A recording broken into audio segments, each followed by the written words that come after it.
Assalamualaikum warahmatullahi wabarakatuh. Halo semuanya. Kami akan membahas mengenai pertumbuhan dan perkembangan ekonomi Indonesia saat ini dan di masa mendatang. Ekonomi itu apa sih? Ekonomi berasal dari bahasa Yunani, yaitu ekonomia yang artinya manajemen rumah tangga. Menurut Alfred Marshall, salah satu ahli ilmu ekonomi mempelajari usaha-usaha individu dalam ikatan pekerjaan sehari-hari, membahas bagaimana mereka memperoleh dan menggunakan pendapatan. Selanjutnya, ekonomi saat ini dan mendatang. Saat ini, pertumbuhan ekonomi Indonesia tahun 2025 diproyeksikan berada di kisaran 4,7 sampai 5,5%, atau sekitar 5,07%. Di masa yang akan datang, Bank Indonesia memperkirakan pertumbuhan ekonomi 2026 dalam kisaran 4,9 sampai 5,7%. Sementara pemerintah menargetkan pertumbuhan di angka 5,4 sampai 5,6% pada 2026 melalui akselerasi transformasi tata kelola. Nilai tersebut diharapkan menembus lebih dari 130 miliar US dollar pada 2026. Pertumbuhan dan perkembangan ekonomi mikro dan makro. Pada ekonomi mikro, perkembangan tersebut dipengaruhi oleh teknologi dan digitalisasi. Saat ini, banyak digunakan dalam manajemen bisnis berbasis teknologi, strategi pemasaran digital, hingga pembayaran non-tunai. Sementara itu, perkembangan ekonomi makro dipengaruhi oleh pertumbuhan ekonomi nasional serta kondisi ekonomi global. Di Indonesia, hal ini terlihat dari pertumbuhan ekonomi digital dan berbagai program pembangunan yang terus meningkat meskipun menghadapi tantangan ekonomi dunia. Sektor mikro dan makro. Jadi, ekonomi mikro itu mempelajari bagian-bagian kecil perekonomian seperti perilaku konsumen yang membahas bagaimana konsumen memilih barang atau jasa untuk memperoleh kepuasan maksimum berdasarkan harga, pendapatan, dan juga preferensi.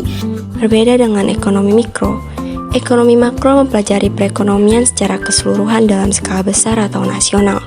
Fokusnya yaitu membahas laju pertumbuhan ekonomi terhadap tingkat produksi nasional hingga siklus bisnis yang terjadi dari waktu ke waktu. Perkembangan ekonomi digital dan UMKM.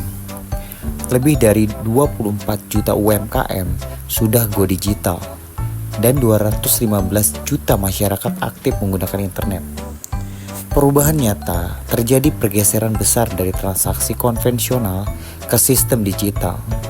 Pembayaran non-tunai seperti QRIS sudah merambah hingga ke desa, dan pedagang lokal kini mampu menjual produknya ke pasar nasional bahkan internasional dengan mudah.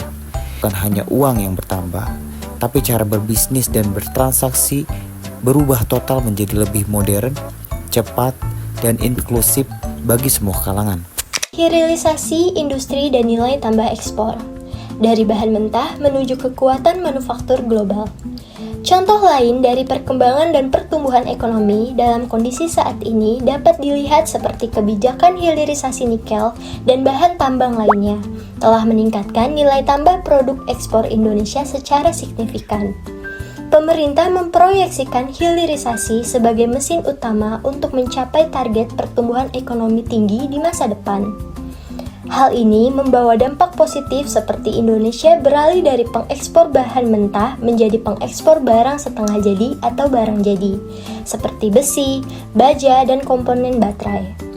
Kemudian menciptakan lapangan kerja baru di sektor manufaktur yang meningkatkan kesejahteraan tenaga kerja lokal. Selain dampak positif yang dihasilkan dari hilirisasi, terdapat juga beberapa tantangan yang berkemungkinan terjadi.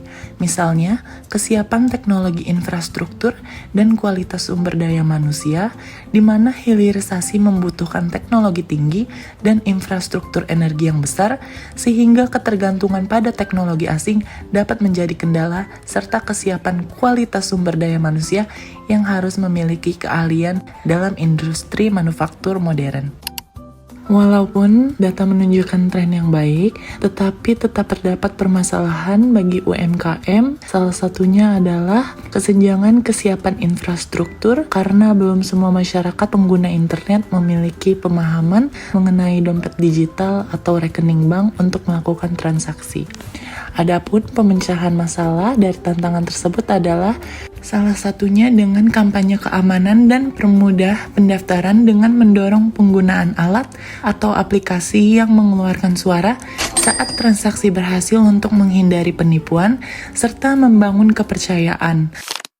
Nah, itu tadi pembahasan dari kelompok kami tentang pertumbuhan dan perkembangan ekonomi di Indonesia di masa kini dan masa yang akan datang.